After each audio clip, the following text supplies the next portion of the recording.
Physics chapter 17, end of chapter questions. Question number 4. One end of a string is secured to the ceiling and a metal ball of mass 50 grams is tied to the other end. The ball is initially at rest in the vertical position. The ball is raised through a vertical height of 70 centimeters. The ball is then released. It describes a circular arc as it passes through the vertical position.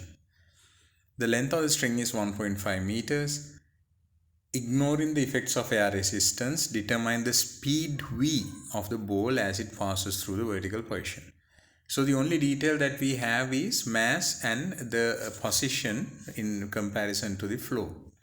So that means we have to deal with the potential energy, gravitational potential energy and kinetic energy.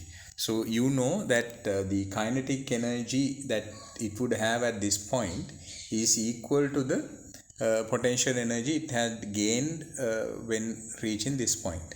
So because it goes from here to here and then returns in the same pathway. So you have to know the two equations that would relate these two, right? So initially what you're going to do is you have to make the comparison, that is mgh and half mv squared, that is the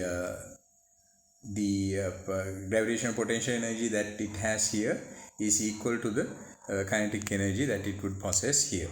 So when you know that combination, that connection, then we can figure out how to do the calculation. So we have half mv squared which is equal to mgh. I will write it here. So now in this particular situation, because these are getting this can be simplified, this m to m can be cancelled out. Now we need v. So you have to cross multiply. Now this half, when goes to the other side, you get 2gh. It is equal to v squared. Then to get v, you have square root of 2gh. So if you have this value, if you substitute the values that you know, then you will be able to get the velocity here. So let's substitute the values. We know that v is equal to square root 2gh. V is equal to then square root 2 9.8 into height is 0.7, because that is the height through which it has been raised, 0.7. So this g has to be taken as 9.81. That is also something that you must understand. So when you simplify this, you will get your answer. That is going to be the answer that you are going after calculations you will be able to get the answer there. Then part B, calculate the tension T in the string when the string is vertical. Calculate the tension in the string. So that is, they are asking for the centripetal force. So now we have to use the equation F equals mv squared upon r. Then using that equation we will be able to get the centripetal force. So when you calculate this, you will get 3.712 as the answer. Now what you need to do is you need to use that value as well to figure out the answer for part B. Centripetal force is equal to mv squared upon r. Now you know m. M has been given as 0.05 50 grams multiplied by V is 3.712 squared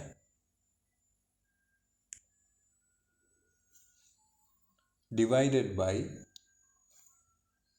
R is 1.5, that is the circle's length. So because it has the string has a length of 1.5 meters, so the radius of the circle through which it rotates is 1.5.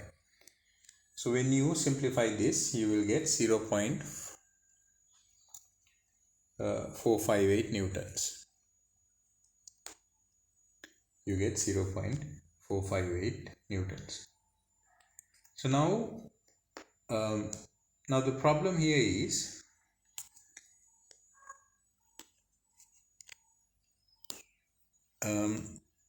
now this centripetal force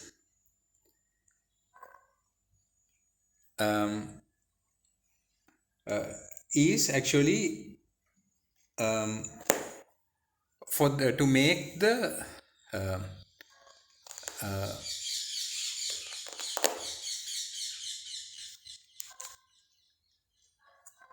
the force required to make the object go round in a circle. That is, it is only the centripetal force. But because this is a vertical movement, you have to add mg. The effect of the weight is also there at that position. So when the string is vertical, the weight is also acting. So that means to that value you need to add mg also. So to this you have to add mg. M is 0.05 multiplied by 9.81. I hope it makes sense. Because now this is only the 0.458 is only the centripetal force. So centripetal force is towards the center, but at the same time there is to get the tension there is another force acting, that is mg. So that also has to be cancelled out. That cancellation effect is upwards.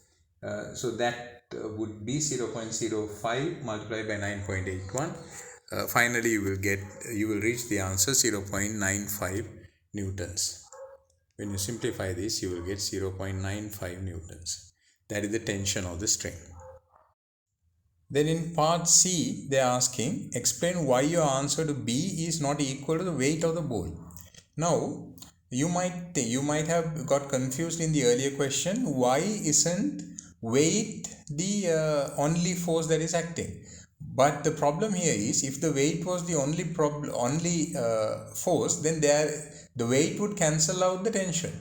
Then there is no reason for it to because there is no centripetal force, it won't go in a circular pathway. But because it is traveling in a circular pathway, you have to understand that there is a unbalanced force. So this unbalanced force is what they are asking about. Explain why your answer to B is not equal to the weight of the ball. So your answer should contain the fact that the weight is only equal to the tension when the ball is at rest or in vertical position, right? Rest in vertical position, not O, in vertical position. It has to be at rest in vertical position.